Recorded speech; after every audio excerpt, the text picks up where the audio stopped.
अस्सलाम वालेकुम hello hi ते फिर एक बारी अस्सलाम वालेकुम ते की हाल ताड़ा। मैं हाँ परवीन मसूद ताड़े सारे दे नाल मौजूद टीवी तनवीर बुखारी तो ते टीवी तनवीर बुखारी ते तुसी ताज़ा बताज़ा वीडियोस वेखण वास्ते साडे चैनल नु सब्सक्राइब करो ते घंटी दे बटन नु दबाउणा ना भुल्लना ताकि साडी कोई नवी वीडियो जदों भी ताड़े तक अपड़े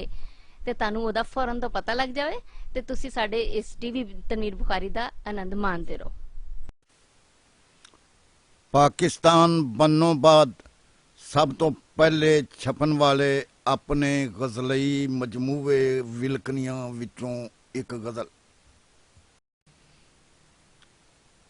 केड़ी थां ते इश्क ने लै आंदा हर कोई वेखदा हैरत दे नाल मैनू ऐसा विच मखाने दे डुब्बिया वां घर जान दा रिहा नहीं ख्याल मैनू सरमत बनना सजनों बहुत औखा जनी खनी की इश्क दे वल उलरे मेरे पैर पैसा किया डोल दे उरा हो ते जरा संभाल मैनू तू अपनी अड़ी दा है पक्का तेरी दुआ नाल मैं भी हाँ जिद्दल सोच लिया है फिर मैं सोच लिया है जाना नहीं मैं अज ना टाल मैनू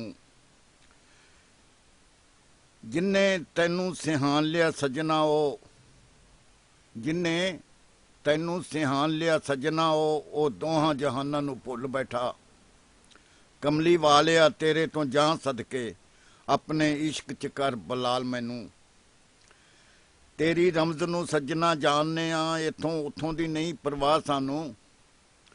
तेरी रमज नू सजना जानने आ इथों उथों दी नहीं परवाह सानू इसे गलों कमाल नू पहुंचदा नहीं मते आ जाए किते जवाल मैनू तेरी रूह दी वाशना नाल सजना सारे शहर ते बेले महक रहे ने रवे खोट तनवीर ना विच मेरे अपने इश्क दे सच्चे च ढाल मैनू।